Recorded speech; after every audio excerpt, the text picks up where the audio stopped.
Glorious news, comrades. The chocolate ration has been increased to 20 grams from 30 grams. And Big Brother can't understand why you're so glum about it. Hey, everybody, I'm Steve Green with Bill Whittle and Scott Ott. This is Right Angle, brought to you by the members of Well played. BillWhittle.com. Folks, this is one of those stories that just really got me. Democratic pollster Celinda Lake told the Associated Press, talking about the economy in this story, that she was mystified, that's her word, by the voter anxiety on the economy. She said, things are getting better and people think things are going to get worse, and that's the most dangerous piece of this. Dangerous was the word she used. Lake also said that voters want prices to fall, not just inflation. Honestly, I'm kind of mystified by it. Yeah, me too. Wow, it's right up there with why do we like pretty girls in summer dresses? The Wall Street Journal. This is what gets me. You look at the actual news, not the stuff the White House is peddling. And there's a Wall Street Journal story. Maybe she's not familiar with this little upstart newspaper. This came out on Monday. The math for buying a home no longer works. Typically, high mortgage rates slow down home sales, and home prices should soften as a result. Not this time. Home sales are certainly falling, but prices are still rising. There just aren't enough homes to go around.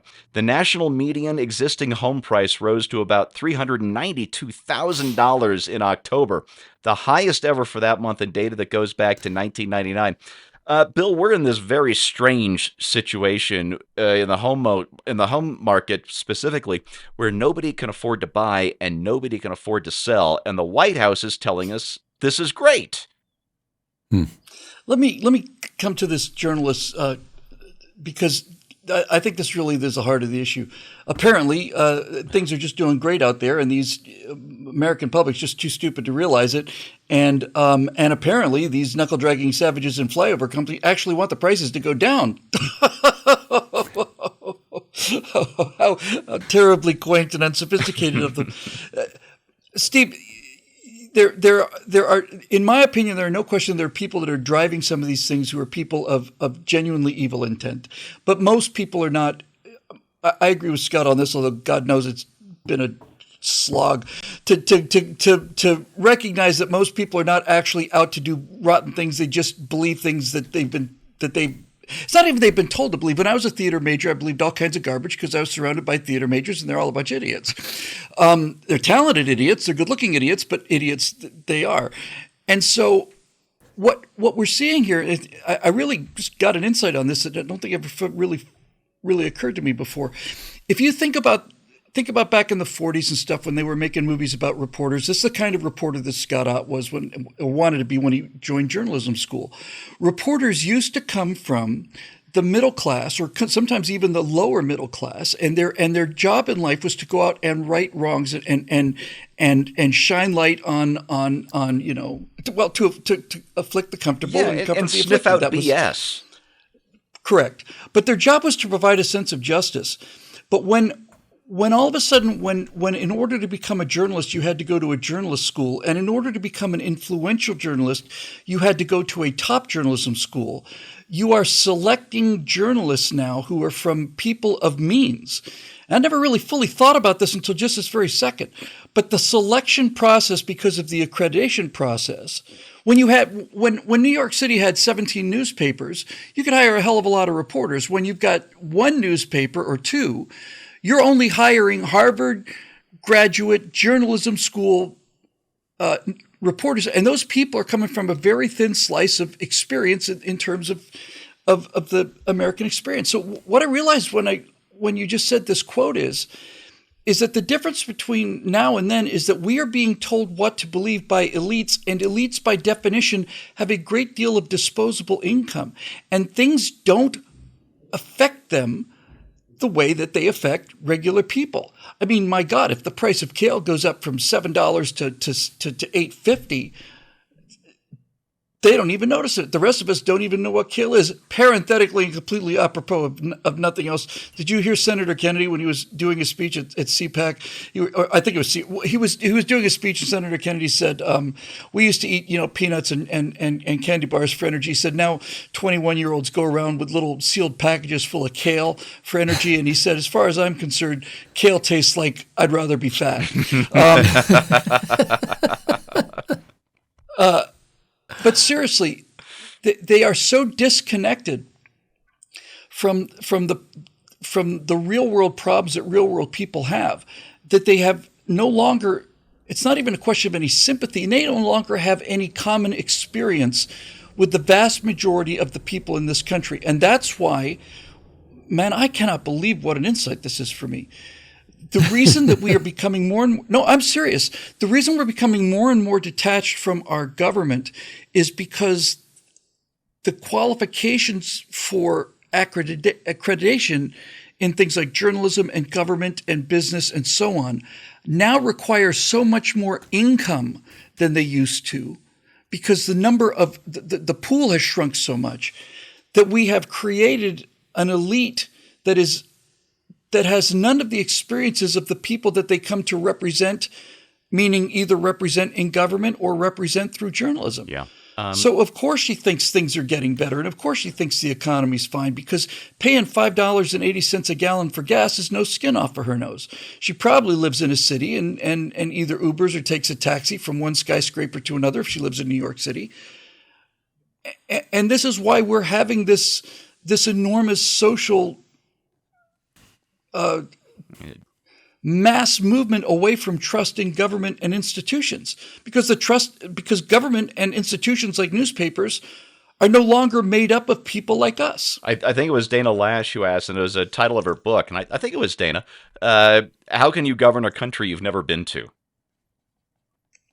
Which this is James Lilacs' Olive Garden essay in writ large. That was the original Fisking, and it's still probably the best example. I want to talk about J School for just a sec, because I almost went to what was at least then considered to be the second best J School in the world, in the country, University of Missouri Columbia, and fortunately I changed paths. No good could have come from that. And the reason I mentioned this, Bill, since you started, is I wrote a column last week for PJ Media, and the first thing I found on this topic I wanted to write about was this brief write-up from a Washington news organization that was new to me. But as I read this story, I'm trying to figure out, it was supposed to be a House hearing, but then she's got this quote from this senator, and by the time I get to the end of this, 600-word report, I'm more confused than I was when I read the headline. It was a jumbled mess. So I look up the reporter.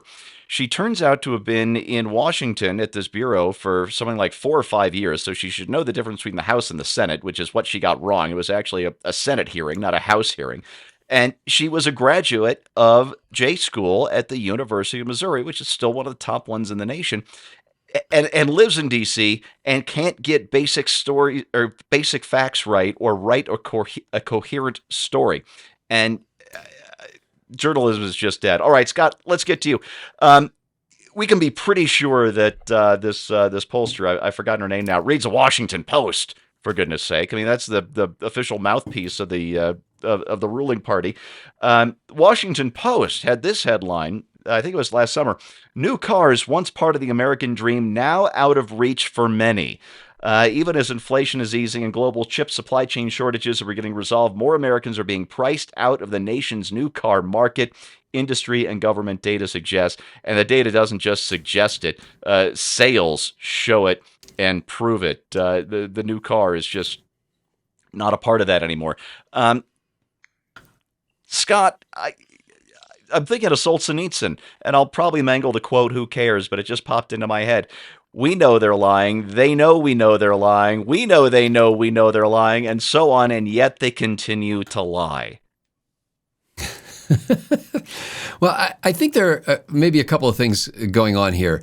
Number one, if things are getting better, and some things are getting better, people don't associate it with Joe Biden. And so, there's one thing to say. I think there is this kind of privileged position that incumbents have where they think that anything good that happens in society would be attributed to them and boost their reelection prospects. But that only happens if people think you had something to do with it. And I don't think that anybody thinks that Joe Biden, decreased the price of gasoline. This weekend, I think after church, we stopped at a gas station to fill up my wife's vehicle. And I didn't even notice what the price was. I don't even look because you got to fill up the tank. So you just don't, it's not like I'm going to drive around the neighborhood shopping for the best price. I just stop where it's convenient and get the fuel. Anyway. I drove 40 miles to save 3 cents a gallon. Yeah. That's right. Yeah. After I left there, we passed another gas station and I noticed the sign because I was at a intersection sitting still and I saw this sign that said it was like $2.46 a gallon. And I was like, $2.46 a gallon? I wonder what we paid, which I have no idea because I didn't even save the receipt. But all of a sudden I started noticing all the gas station signs almost all of them were less than $2.50 a gallon. And I was like, well, I don't know what gas was last week, but I know it wasn't too long ago that it was above $3 a gallon. So the price of fuel is down.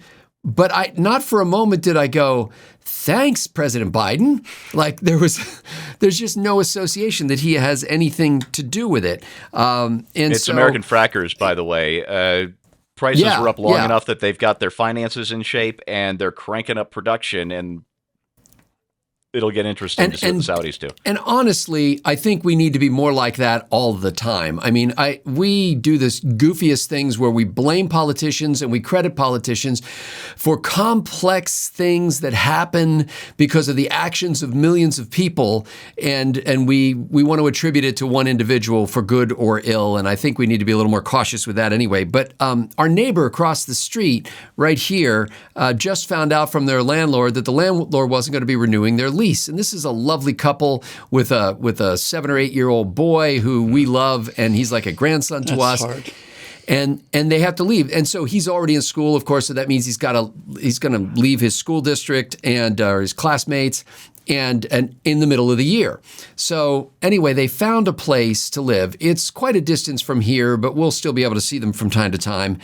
And the rent at the new place, and this is a house, not an apartment, the rent at the new place is an additional $300 a month. And I'm like, I don't think that's easy for anybody, but especially in the kind of socioeconomic group that we occupy, just coming up with an extra $300 a month for essentially the same thing that you had before, plus all the expense of moving and everything. Yeah, and the hassle of it. But I that's why, every once in a while we look at buying a house. We rent our house right now, and we look at buying a house, and I'm like, holy cow, how long would we have to hang in there for that thing to pay off? It's just, when you think about what a 20% down payment looks like in this area, $400,000 to $500,000 house is not a mansion. And you look at that and you're like, wow, we're going to pony up $70,000 to $100,000 to get started in a house that's going to be then higher monthly payments plus taxes plus repairs and all this other kind of stuff. So I don't blame people for being a little more skeptical than the mainstream media thinks they should be, because they're pretty good gauges of what's going on in their own lives. But Washington, D.C. is not a very good gauge of anything. Yeah. Steve, one just quick thing, because Scott is absolutely right. It's like we tend to think the president sets prices for the economy, and that is, do we elect this guy and then Joe Biden's just going to go through every, grocery store in America with his little, sticker tag and raise prices and stuff. But what is also true is that at least in this one particular case, upon his election, Joe Biden immediately canceled an oil pipeline and canceled drilling licenses through essentially executive order. And that kind of thing does have an impact on what pumping the rest of us $6 trillion have to into the economy of made up money. do. You can make the case. You can make the case that it took, as you said, it took 3 years for industry to correct back production that was cut short by this guy's pen in 2 days after being elected. Yeah, we've got Bidenomics basically consists. I made this joke about Obamanomics many years ago. That Obamanomics consists of taking an economy that was on its back, sticking your knee on its chest while slamming it in the face with a big bag full of money saying, "Why won't you get up?" And there you have it. To sum it up, though, just very, very briefly, which I can do for once. You're welcome.